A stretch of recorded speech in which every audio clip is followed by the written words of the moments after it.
तो रक्षक बनना था, पर बन गए भक्षक।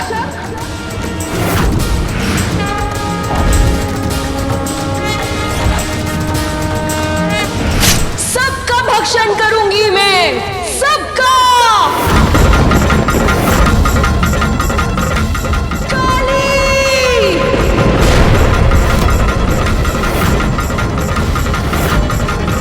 मां ने आह्वान की और क्षण भर में मृत्यु, काल और परिवर्तन की देवी काली प्रकट हो गई।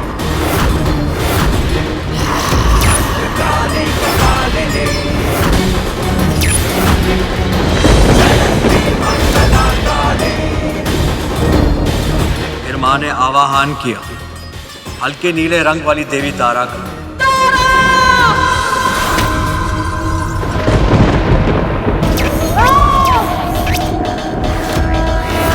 ऊर्जा के सभी स्रोतों की देवी हैं ये। यहां तक कि सूर्य देव को भी अपनी ऊर्जा इन्हीं से प्राप्त हुई।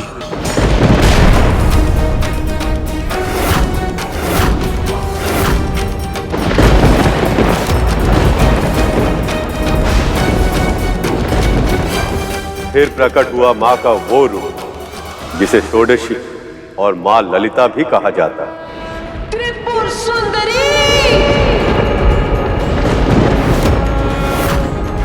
10 महाविद्याओं में सबसे प्रमुख ये मां पार्वती का तांत्रिक स्वरूप है।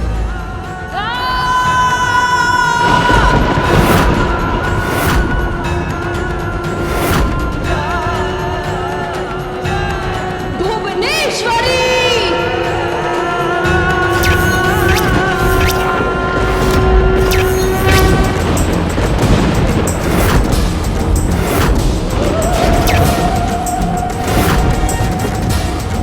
संसार में सभी का जन्म इन्हीं से हुआ है और अंत में सब कुछ इन्हीं में ही मिल जाता है।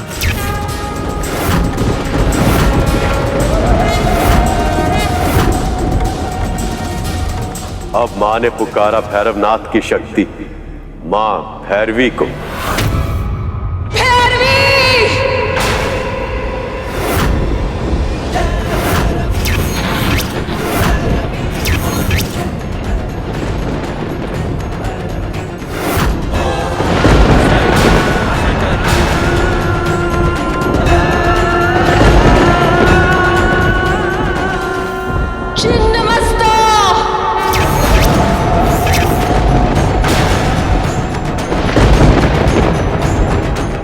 मां की पुकार सुनकर अब आई मां प्रचंड चंडिका, जो अपने ही हाथों में अपना ही कटा हुआ शीश धारण करती।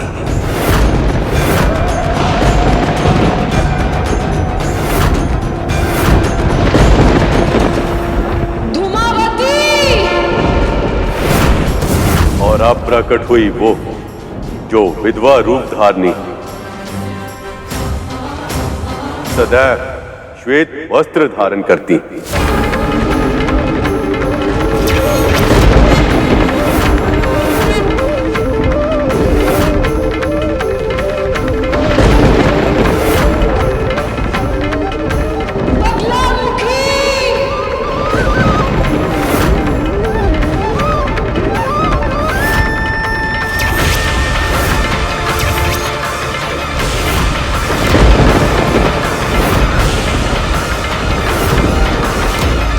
अब सभी के मन में भय का संचार करने प्रकट हुई मां पीताम्बरा, देवी का उग्र स्वरूप, जो क्षण भर में ही अपने शत्रु को स्तब्ध अर्थात शक्तिहीन करने में समर्थ।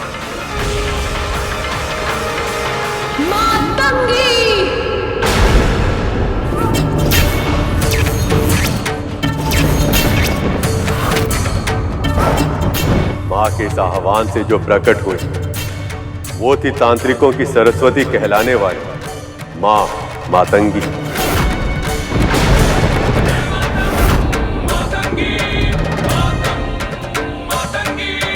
मां मातंगी सरस्वती स्वरूप।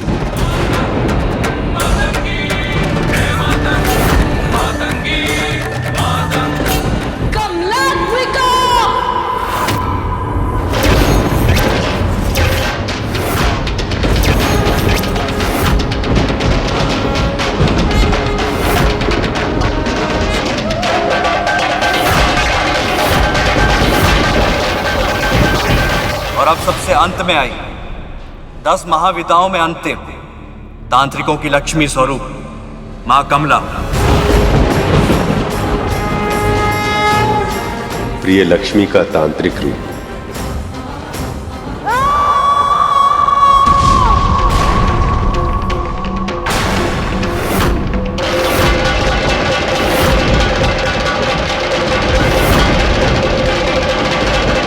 युद्ध के लिए तत्पर हो जाओ।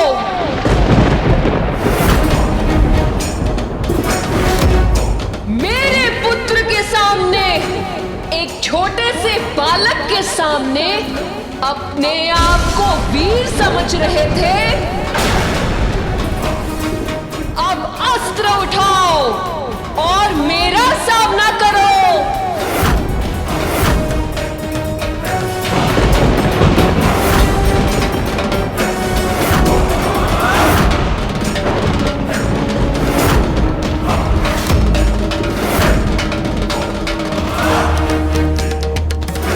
माता पार्वती के सारे तांत्रिक रूप हैं। इनसे युद्ध करना है तो सृष्टि के सारे देवताओं को मिलकर करना होगा। मुझे सारे देवताओं का आह्वान कर ही युद्ध करना पड़ेगा।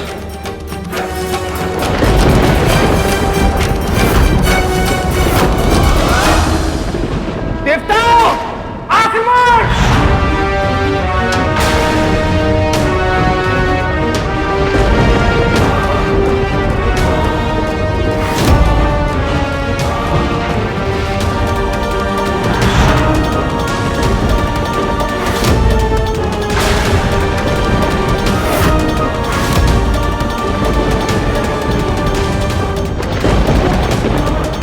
ब्रह्मदेव, ये देवगण क्या कर रहे हैं? क्षमा मांगने के स्थान पर हाथों में अस्त्र उठाने की अभद्रता कर रहे हैं।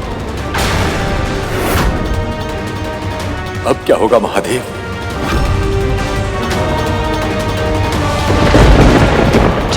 योगिनियां, प्रकट हो!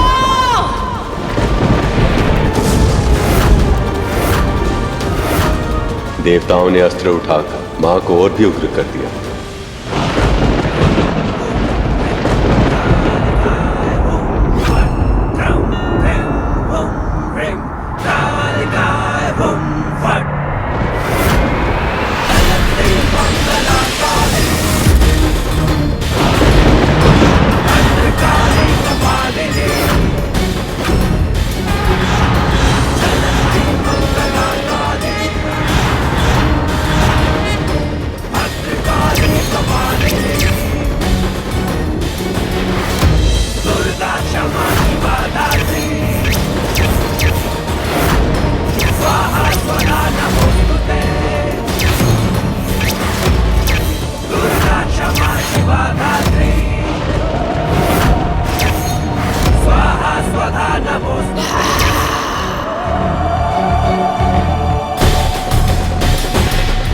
समस्त नारी शक्ति के उग्र रूप का सामना कैसे करेंगे सभी देवतागण?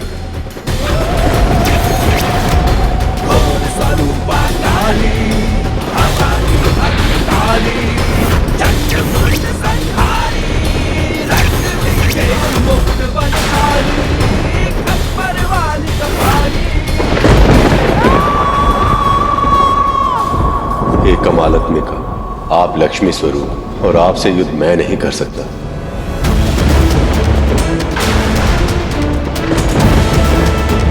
मेरे तेज का स्रोत तो मां तारा है। उनसे मैं युद्ध कैसे कर पाऊंगा?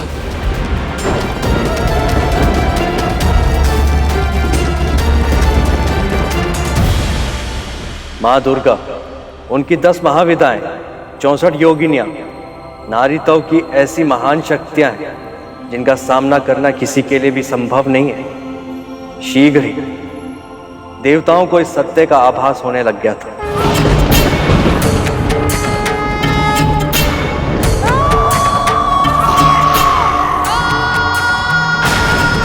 मां की शक्तियों का सामना करना हम देवताओं के वश में नहीं है। नारायण नारायण।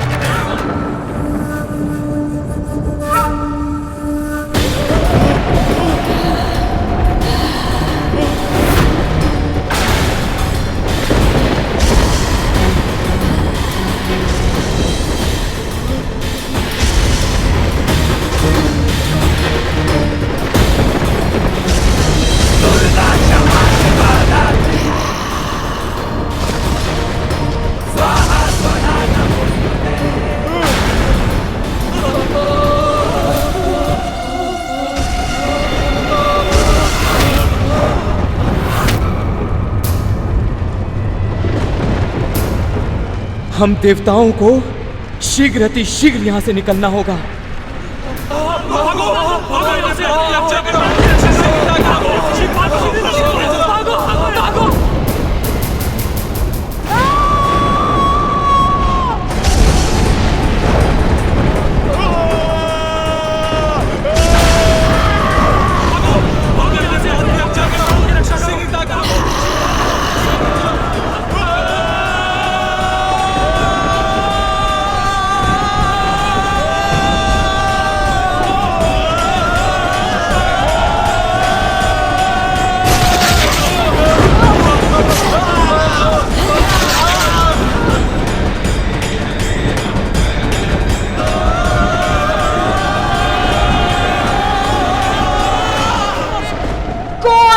बचेगा कोई नहीं, कोई नहीं।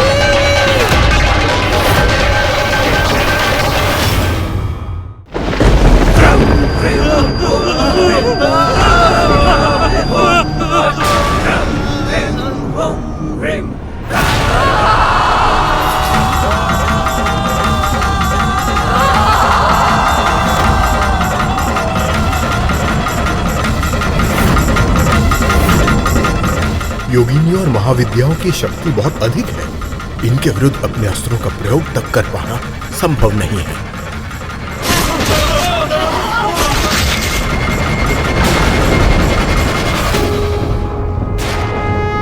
युद्ध भूमि से देवताओं का भागना शोभा नहीं देता। बूढ़ा तन है, मुख पर झुर्रियां पड़ी हैं। इन्हें तो मैं अपने वेग से क्षण भर में उड़ा दूंगा।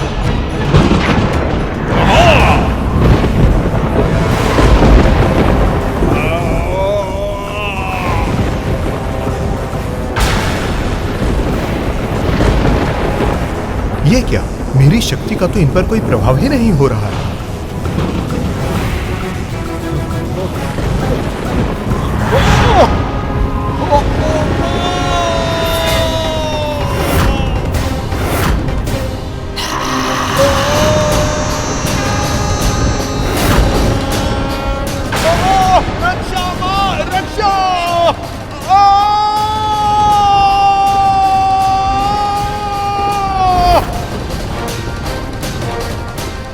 मां दुर्गा ने वायुदेव को निगल लिया। इनकी क्रोध की चपेट में अब कौन आएगा?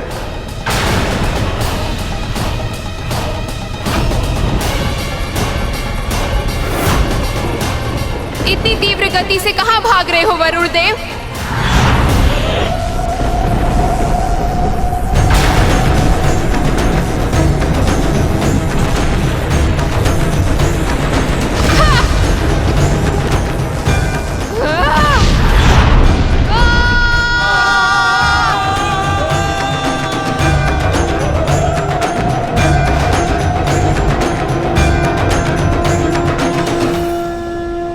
वरुण देव भी मां के उदर में समा गए।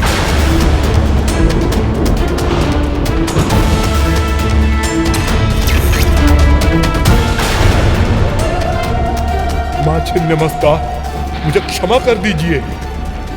मुझे प्राण दान दे दीजिए मां।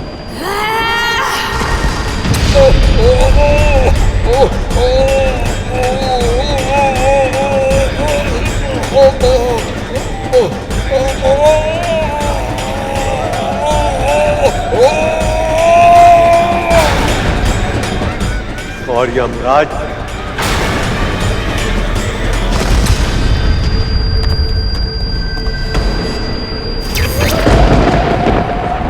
इतनी शीघ्रता क्या है अग्नि? मां भुवनेश्वरी,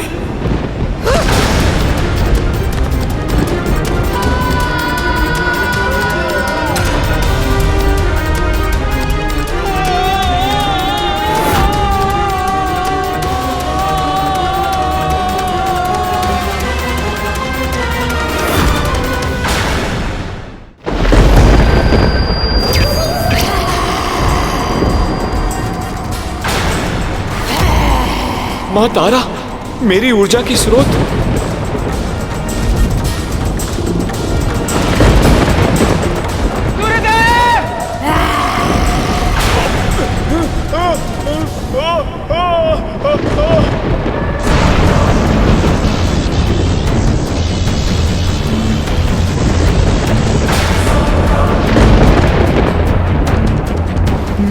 वज्र।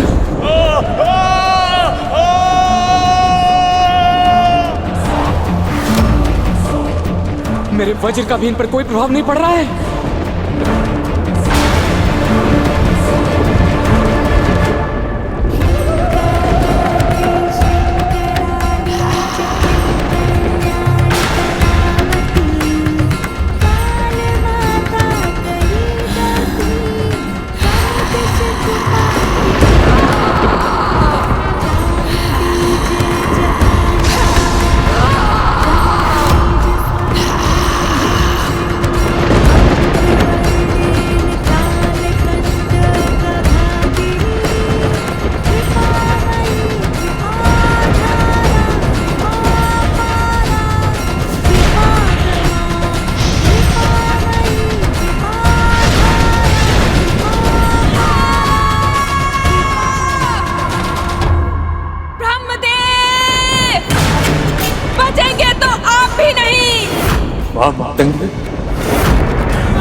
मैं देवी सरस्वती के इस तांत्रिक स्वरूप का सामना नहीं कर सकता। कुछ कीजिए महादेव, कुछ कीजिए।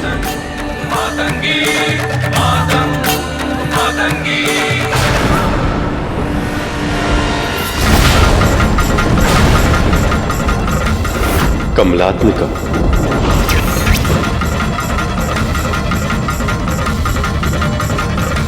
देवी लक्ष्मी के इस तांत्रिक स्वरूप का सामना करना मेरे लिए भी संभव नहीं।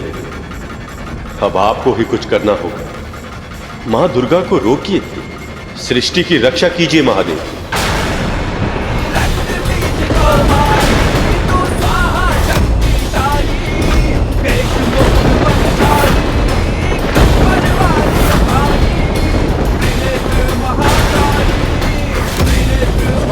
सर्वशक्तिमान सर्वव्यापी दुर्गा का क्रोध इतने प्राणों की बलि लेकर भी शांत नहीं हुआ है। पर अब बस, बहुत रक्त बह चुका है मेरे कैलाश की धरती पर। अब मुझे इन्हें रोकना ही होगा, अन्यथा अनर्थ हो जाएगा, अन्यथा अनर्थ हो जाएगा, अन्यथा अनर्थ हो जाएगा।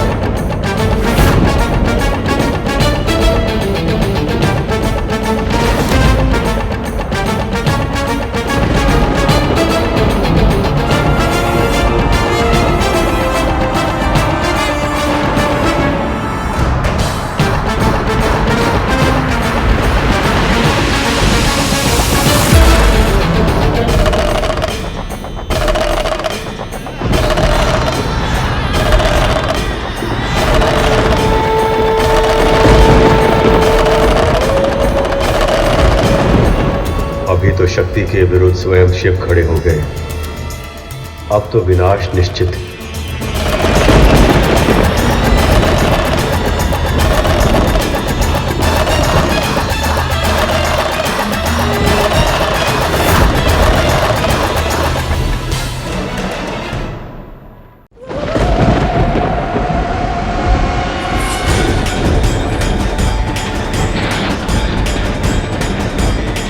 वो केवल आपके ही प्रेम का अधिकारी नहीं था देवी, वो मेरा भी पुत्र था। और ये जानते हुए भी आपने उसका वध कर दिया। ये सत्य है कि मैंने उसे पहचान लिया था, पर बहुत प्रयास करने के बाद भी वो मुझे पहचान नहीं पाया।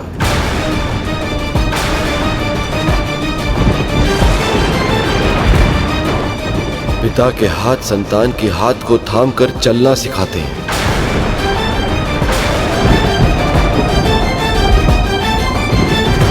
पर मेरे इन हाथों से उसका वध हो गया।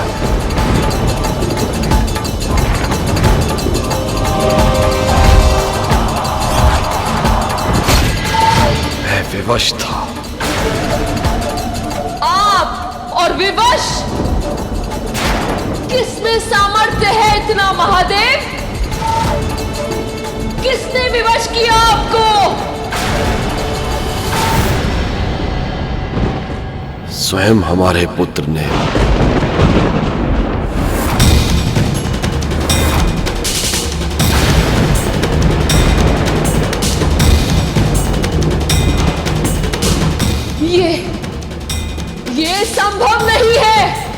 आपने मुझ पे आरोप लगाया था ना देवी कि मुझे शीश काटने के अतिरिक्त और कुछ आता भी है या नहीं।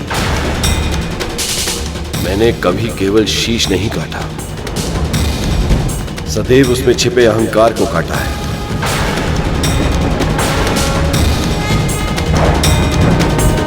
फिर चाहे वो ब्रह्मदेव हो या प्रजापति दक्ष,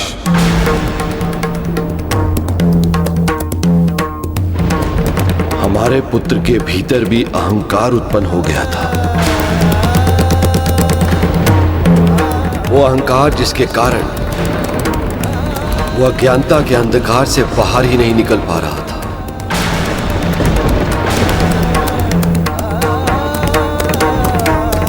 नंदी, श्रृंगी, देवराज इंद्र, यहां तक कि स्वयं ब्रह्मदेव और सखा विष्णु ने भी उसे मेरा परिचय देने का प्रयास किया, पर उनके कथनों को ना तो उसने सुना और ना ही समझा।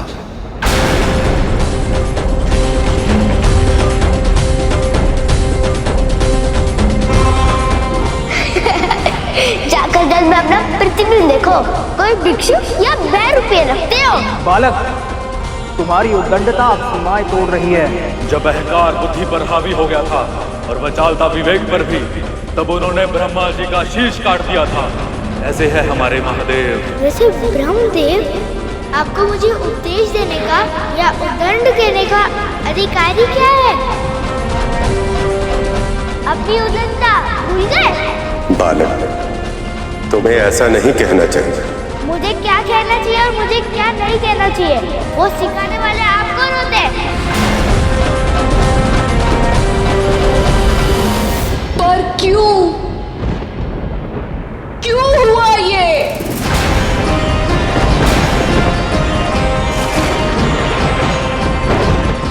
देवी, आपने उसे अकेले जन्म दिया था, इसलिए आप उसे प्रेम तो दे पाई, पर आपको अवसर ही प्राप्त नहीं हुआ कि आप उसे संस्कार भी सिखा पाते।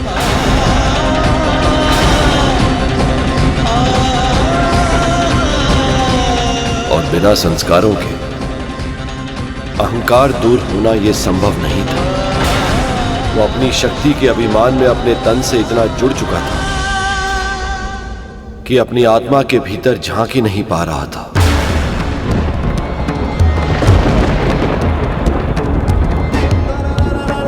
अगर झांक पाता तो समझता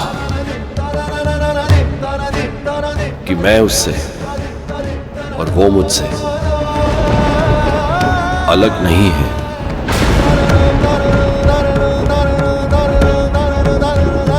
एक ही तो थे हम दोनों।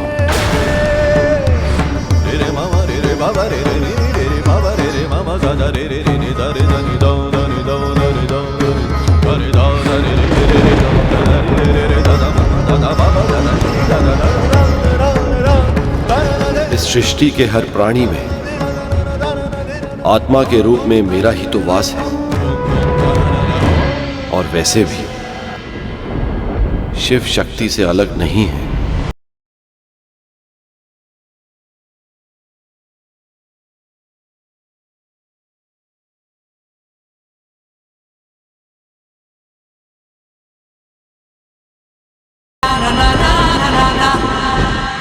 केवल उस बालक में ही नहीं, हर प्राणी में शिव और शक्ति का वास होता है।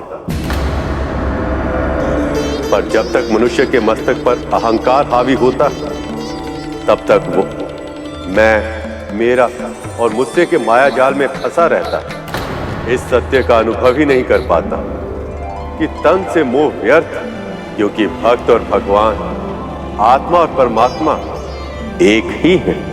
तो फिर गुरुदेव, हम साधारण मनुष्य अपने भीतर छुपे परमात्मा को कैसे ढूंढ सकते हैं?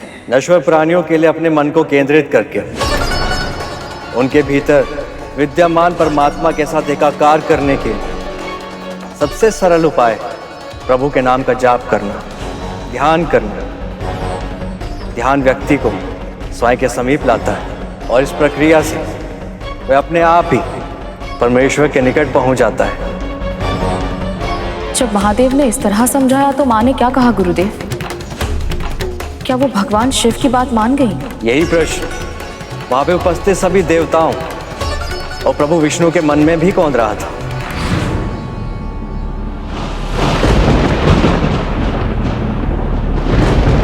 दुखद है,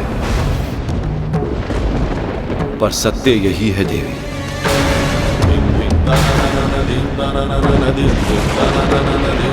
हमारे पुत्र के भीतर अहंकार इतना बढ़ चुका था कि सत्य उसके समक्ष था, पर वो उसे ना तो देख पा रहा था, ना सुन पा रहा था, ना ही अनुभव कर पा रहा था। केवल अब शब्दों का उच्चारण कर रहा था उसका मुख।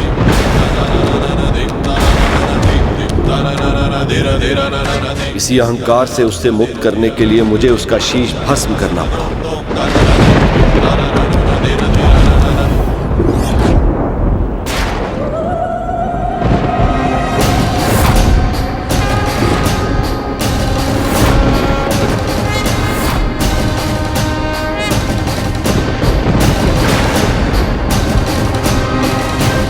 और अब आप उसे जीवित करेंगे महादेव।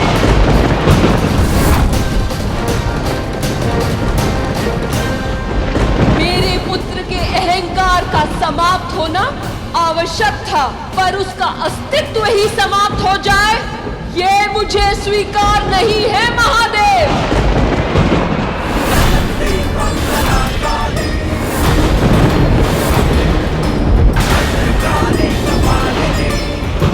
दंड आवश्यक होता है, पर दया अनिवार्य होती है। हर एक को अपनी भूल सुधारने का अवसर मिलना ही चाहिए। हमारा पुत्र भी इसका अपवाद नहीं बनेगा। आपको उसे जीवित करना ही होगा महादेव। आप पिता हैं तो मैं इस संसार की जननी हूँ, माँ हूँ मैं।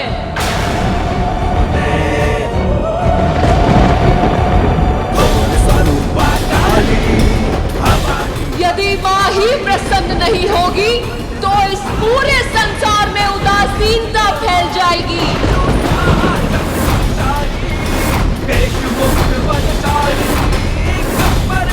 यदि आप चाहते हैं कि विश्व में जीवन फले फूले, प्राणियों में प्रसन्नता का संचार हो, तो आपको मेरा पुत्र लौटाना होगा महादेव।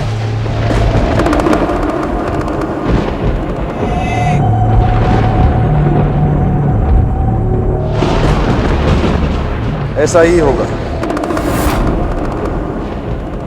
आपको आपका पुत्र अवश्य मिलेगा।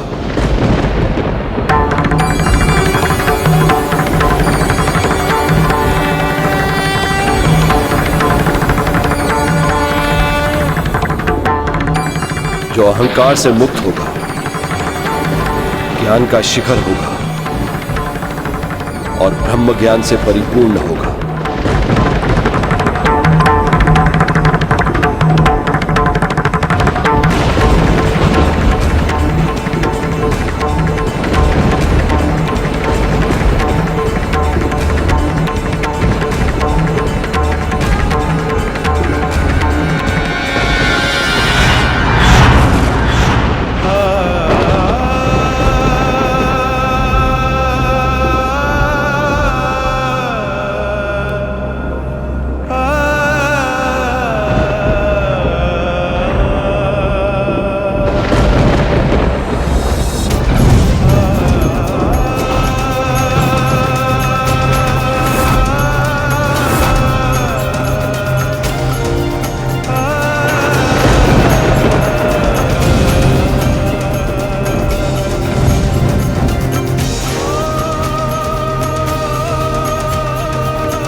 धन्य है माँ, आप धन्य हैं।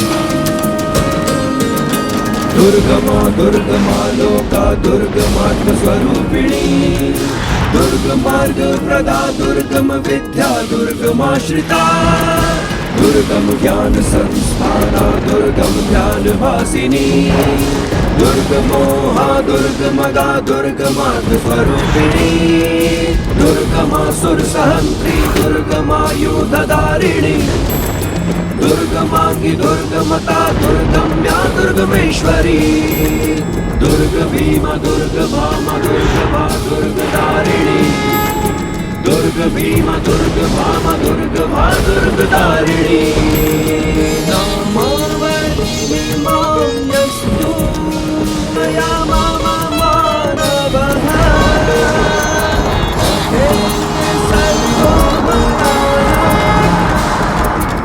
मेरी समझ सीमित है गुरुदेव, इसलिए मैं आपसे जानना चाहता हूँ, यदि पार्वती माँ को सभी को फिर से जीवित करना ही था तो फिर उन्होंने सभी देवताओं को निगलकर अपने भीतर समाहित ही क्यों किया?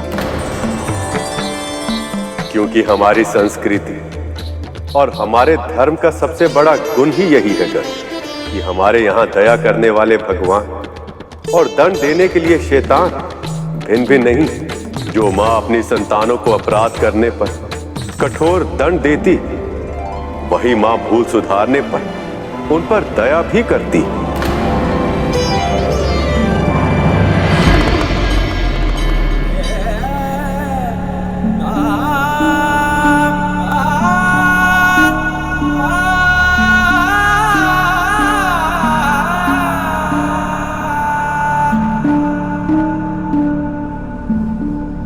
प्रिय, विश्वास कीजिए,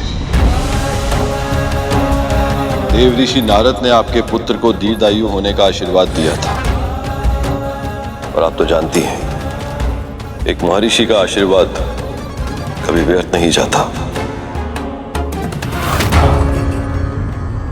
इस बालक का जन्म जितना विशेष है, इसका जीवन भी उतना ही विशेष है। और मुझे पूरा विश्वास है, इसकी जीवन यात्रा बहुत ही रोचक और दीर्घ होगी।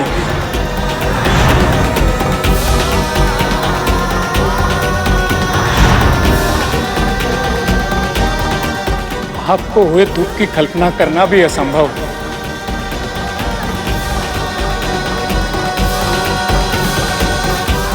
मां, महादेव,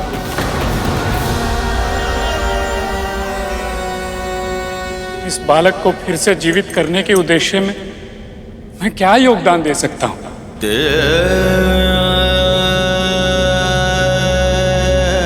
इसका वही निर्दोष मुस्कुराता हुआ मुख देखने के लिए जो भी आवश्यक होगा मैं वो सब करूंगा।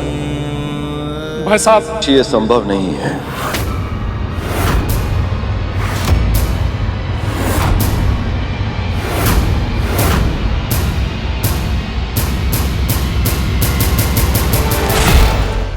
आपके कहने का अर्थ क्या है महादेव?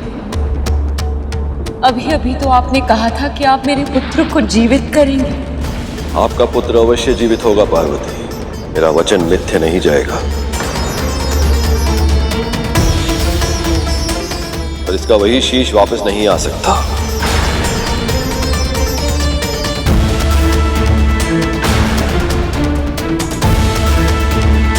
इसका शीश मेरे त्रिशूल से भस्म हुआ है और सांसारिक नियमों के अनुसार मेरे त्रिशूल से जो एक बार भस्म हो जाता है उसमें फिर से प्राण नहीं आ सकते।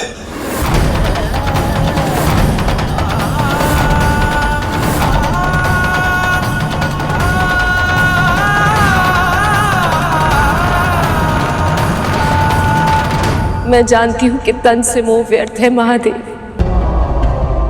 पर फिर भी उसकी किसी और रूप में कल्पना करना मेरे लिए संभव नहीं है। आप उसको किसका शीश देंगे? उसकी आकृति कैसी होगी?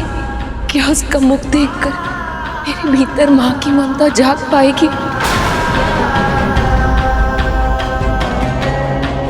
क्या उसका मुख वैसा ही मनमोहक होगा? क्या उस सब का चित भर पाएगा? देवी, आप महादेव पर विश्वास कीजिए, ये भी पितर, ये वही करेंगे वे उनके हित में होगी।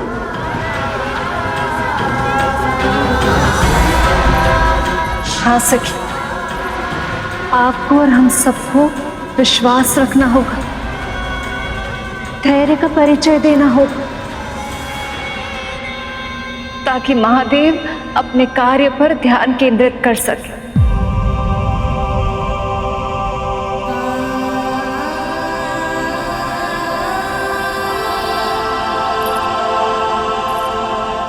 सखी चलो चलो सखी।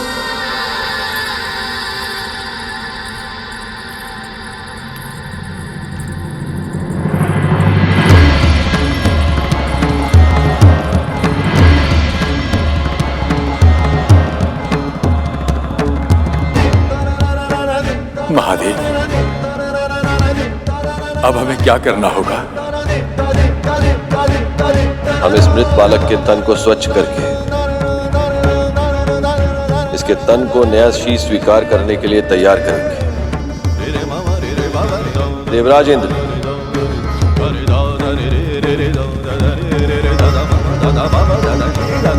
आप और अन्य देवतागण एक ऐसे शीश का प्रबंध कीजिए जो इस बालक के तन पर स्थापित किया जा सके। उत्तर दिशा में आपको सफलता अवश्य मिलेगी, परंतु ज्ञात रहे शीश केवल उसी शिशु का लेकर आइए जिसकी मां उससे विमुख होकर सो रही है। आप धन्य हैं महादेव, आप धन्य हैं। आज्ञा दीजिए महादेव।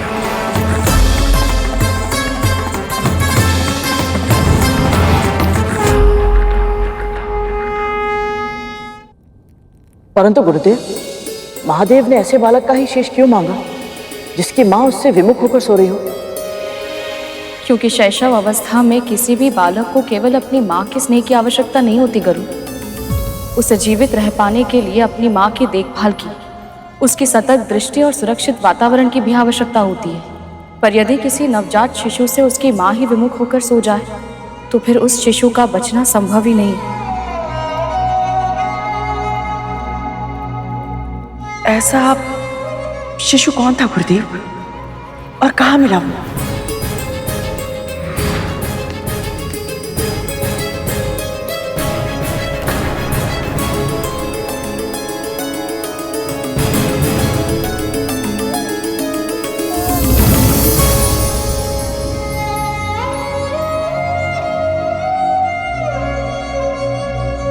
मानवों में तो एक भी मां ऐसी नहीं है जो अपने संतान से विमुख हो जाए। कहां मिलेगा ऐसा शिशु?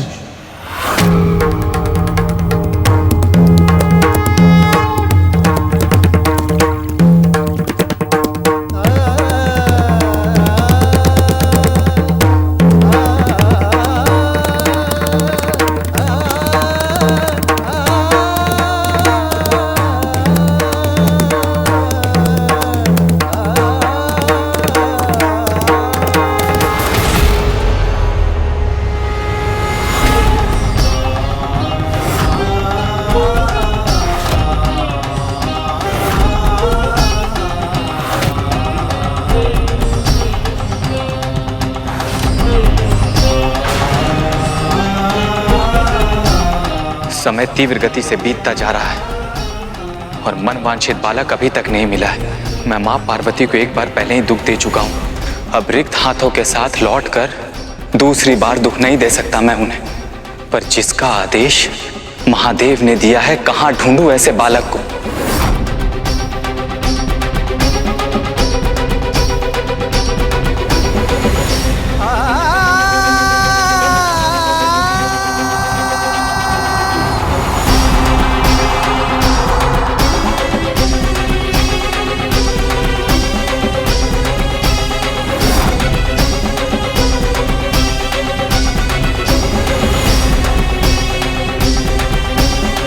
अब तो बस यही आशा कि देवताओं को किसी ऐसे बालक का शीश मिल जाए जिसकी मां का सर उसके विपरीत दिशा में हो। अन्यथा देवी पार्वती का क्रोध यदि पुनः जागृत होगी तो संसार का अंत निश्चित है।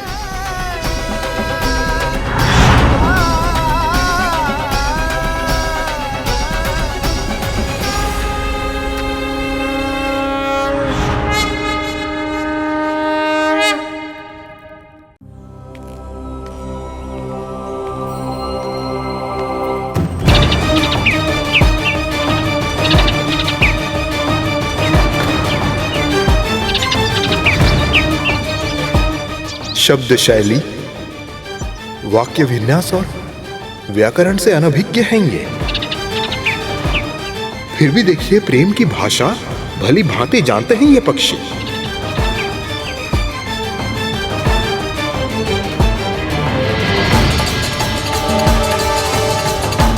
माएँ अपनी संतान को केवल तैरना नहीं सिखा रही है, जीवन के कठिन पथ पर संघर्ष का अभ्यास भी करवा रही है। ऐसे में अपनी संतान से विमुख होने का प्रश्न ही नहीं उठता। पर यदि ऐसी कोई माँ हमें नहीं मिली तो कैसे जीवित होंगे पार्वती नंदन।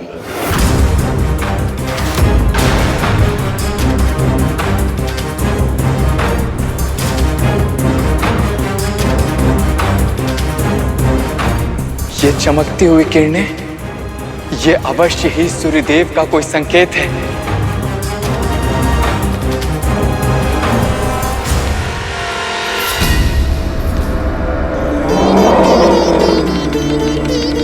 मिल गया वो बालक जिसकी मां उससे विमुख होकर सोई है। पर ये क्या इस हाथी के शिशु का चुनाव करना उचित होगा? क्या मां पार्वती के पुत्र के शीश के स्थान पर एक गज का शीश लग जाए? क्या यह संभव भी है?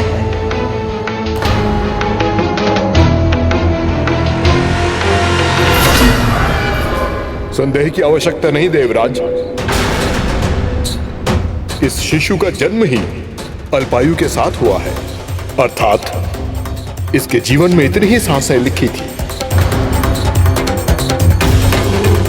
महादेव इसके शीश का उपयोग अपने पुत्र को जीवित करने के लिए अवश्य ही करेंगे। आगे बढ़िए यमराज, आगे बढ़िए और अपना कार्य पूरा कीजिए।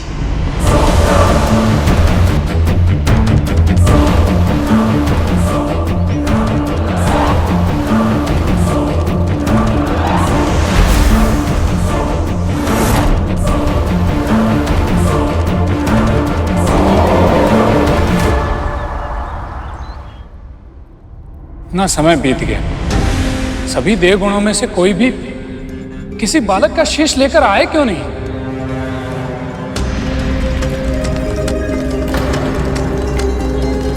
देवराज,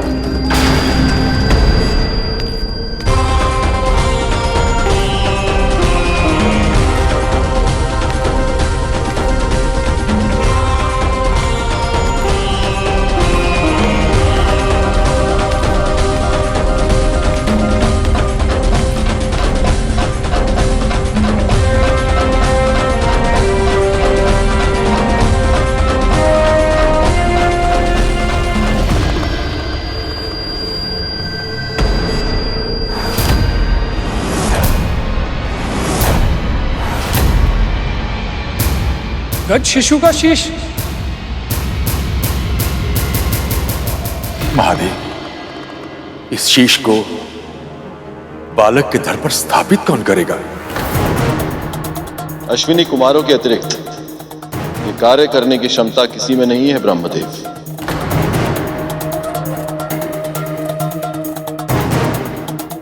उन्होंने औषधि शास्त्र, शल्य चिकित्सा स्वयं महर्षि दधीची से सीखी।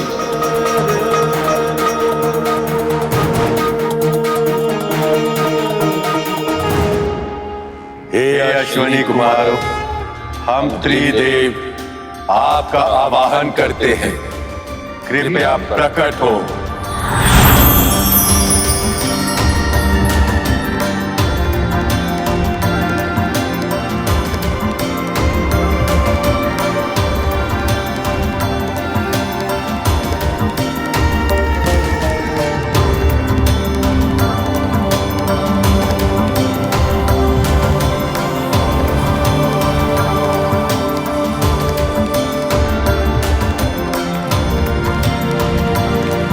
आपकी आज्ञा का पालन होगा प्रभु।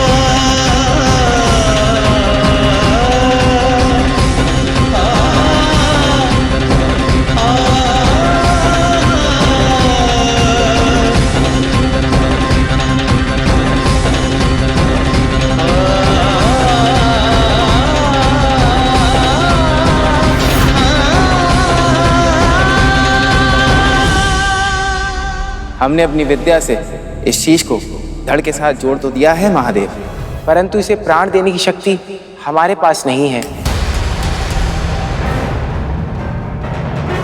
यह कार्य आप और मां से ही संभव है।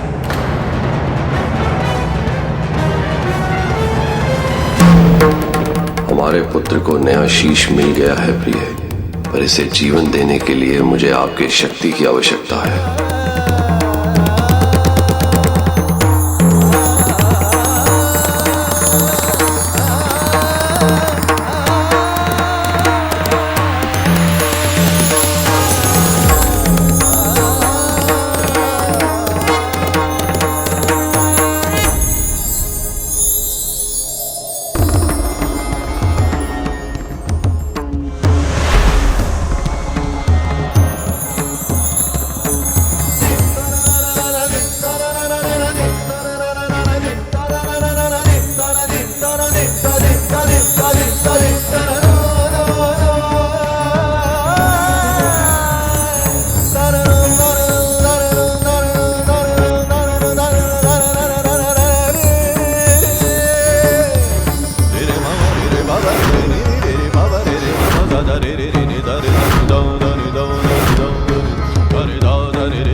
पुत्र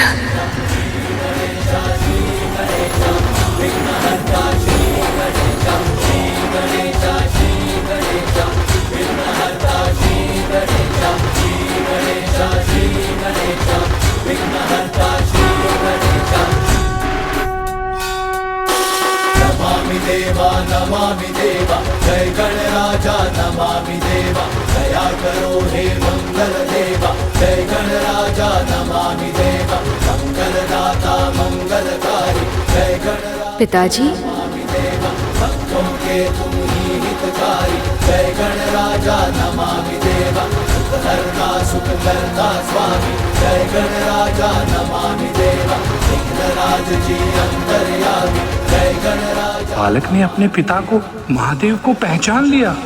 नारायण नारायण।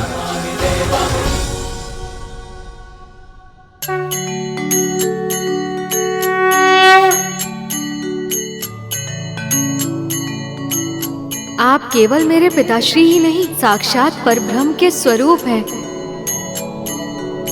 सभी ने मुझे समझाने का प्रयास किया था, पर मैं समझ ही नहीं पाया। अपनी मूर्खता में आपका कितना बड़ा अनादर किया मैंने। मुझे क्षमा कर दीजिए पिताश्री।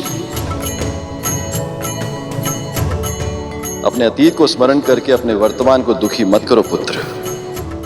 विनम्रता के गुण से युक्त होकर तुम्हारा नया जीवन हुआ है।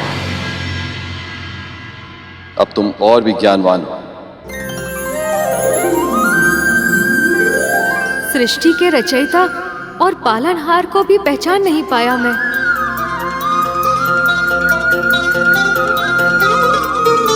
आप दोनों के साथ कितनी उदंडता की थी मैंने। कृपया मुझे क्षमा कर दीजिए। तुम्हारा ये रूप देखकर हम अत्यंत प्रसन्न हैं पुत्र। तुम्हारे कर्म, वचन और व्यवहार के कारण तुम्हारी मां को सदैव तुम पर असीमित गर्व होगा।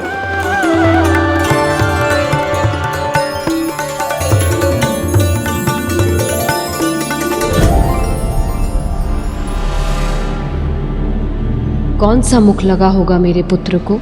कैसा दिख रहा होगा वो? कैसे सामना करूंगी मैं उसका, उस नए अपरिचित मुख के साथ? माँ आ गई।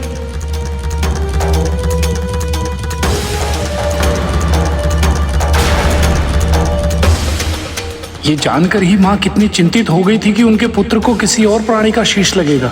अब जब वो ये देखेंगे कि इसे दूसरा शीश मनुष्य का नहीं हाथी का लगा है, तो कैसा अनुभव करेंगी वो, कैसी प्रतिक्रिया देंगी वो। और यदि उन्होंने इस बालक को इस नए स्वरूप में स्वीकार नहीं किया तो कितनी पीड़ा होगी इसे।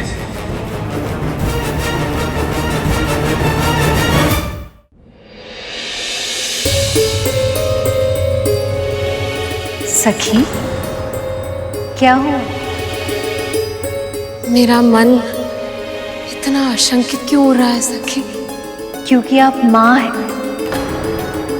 और इस परिस्थिति में आशंका और भय ये स्वाभाविक है सखी। पर हमें पूरा विश्वास है, जब आप अपने पुत्र के मुख को देखेंगी तो आपकी आशंका, आपका भय पूरी तरह निर्मूल सिद्ध होगा।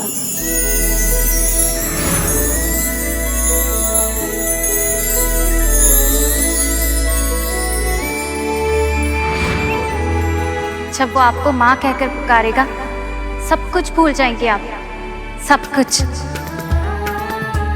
माँ, माँ,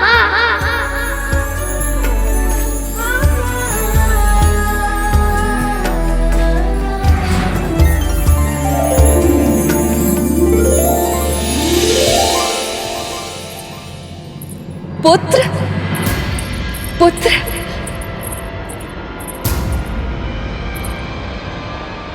स्वामी, मेरा पुत्र।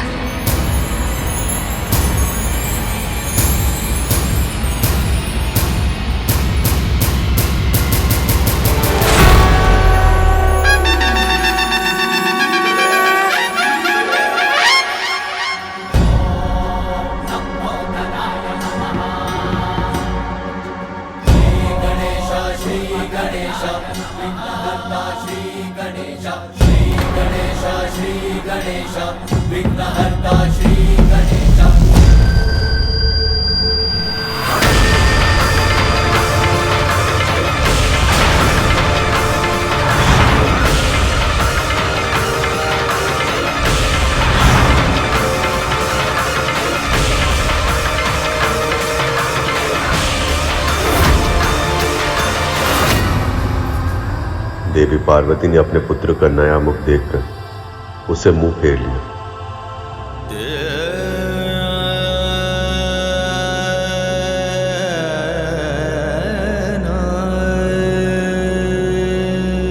माँ,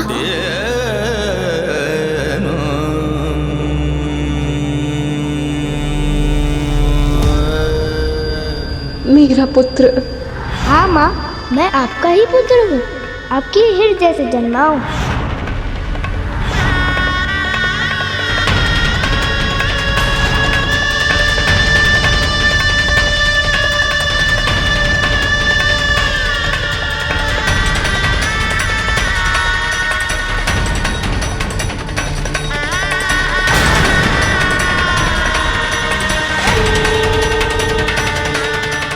माँ, आप रो क्यों रही हैं? क्या हुआ?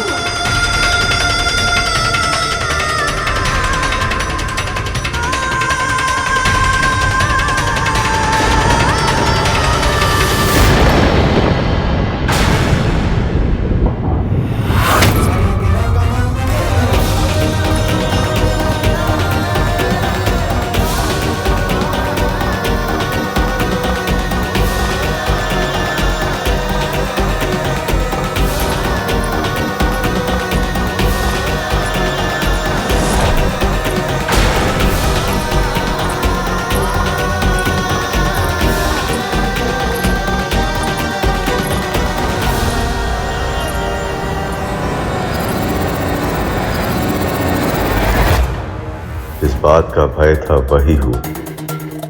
देवी पार्वती ने अपने पुत्र का नया रूप स्वीकार नहीं किया।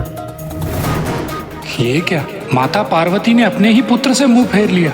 कहीं उनका क्रोध पुनः जागृत ना हो जाए।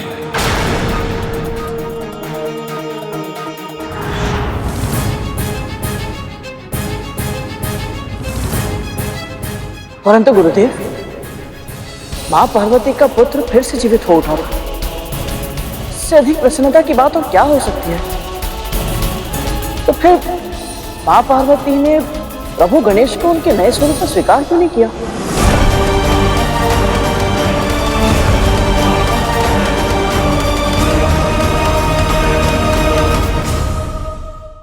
क्योंकि अतीत की स्मृति होती ही ऐसी, जब कोई उसमें डूब जाए तो उसे अपना अतीत अपने वर्तमान से भी अधिक अच्छा और सुंदर लगने लगता है। माँ पार्वती भी इसी भावना का अनुभव कर रही थी। तो फिर वो अपने इस अंतर्द्वंद से बाहर कैसे निकल पाई गुरुदेव?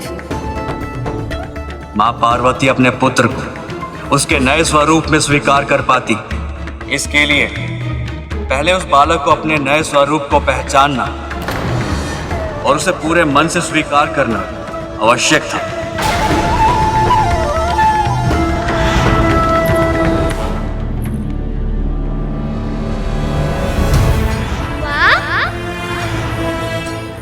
माँ,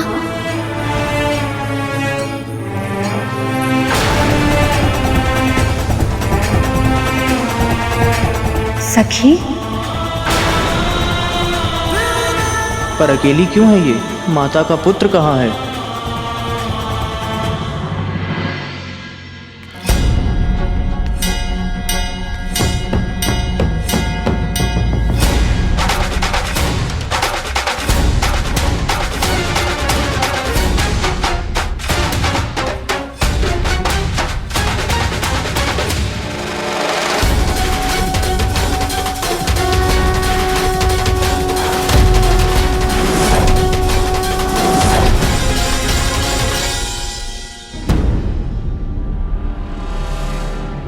ये रूप मिला है बालक को।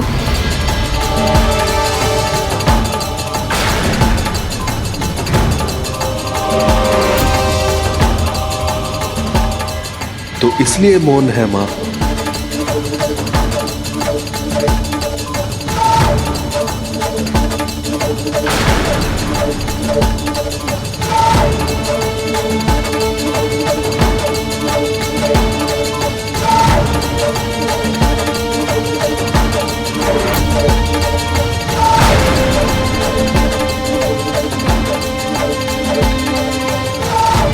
ये क्या? माता तो अपने पुत्र का नया रूप देखकर रुष्ट हो गई हैं। जब उन्हें ज्ञात होगा कि ये शीश मैं ढूंढ कर लाया हूं उनके पुत्र के लिए, तो ना जाने मेरा क्या होगा। मेरा प्रणाम स्वीकार करें। क्या आप मुझसे रुष्ट हैं माँ? माँ, आप मुझे छोड़ के बाहर क्यों आ गई? माँ मुझसे मुंह क्यों फेर रही हैं? कहीं मुझसे कोई भूल तो नहीं हो गई?